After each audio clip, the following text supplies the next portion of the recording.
Assalamualaikum saudara lun yang plung di kampung hina ulama,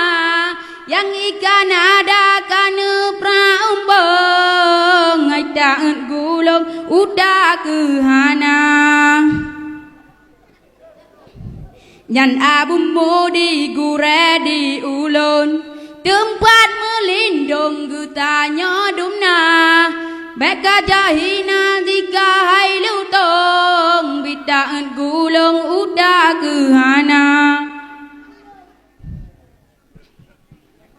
Hoka abu ci yang hi gerungkung bepu kia punggong inang grolua menyana behe kawa u gampong merempak langsung ngan jenderal muda.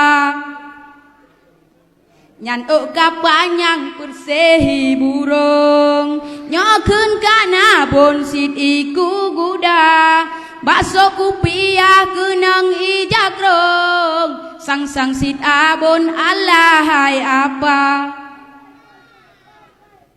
lupah mesakit hati ngan jantung yang kidong kudi ngehabah menyakut dumehan ku bi ampun menyakut dumehan ku bi ampun kulayu bak punggung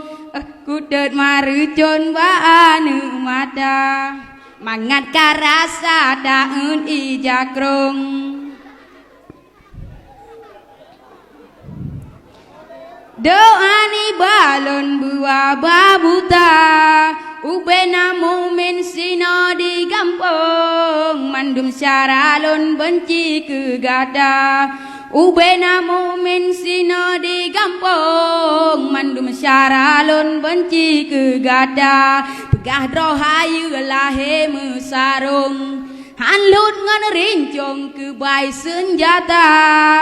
menya dengan kehana puak embong kulayu bak kerendong kupe bak muka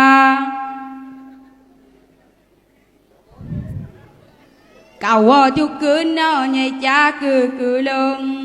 kuna udilung sidum na tega menya ulama sidhan gebala sayang kekah mebek binasa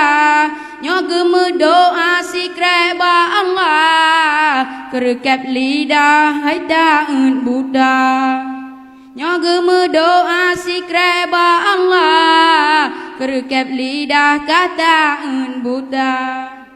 oh no memada pantun lun kegah semoga dikah taubat nasuha ba abu mudi jala kemea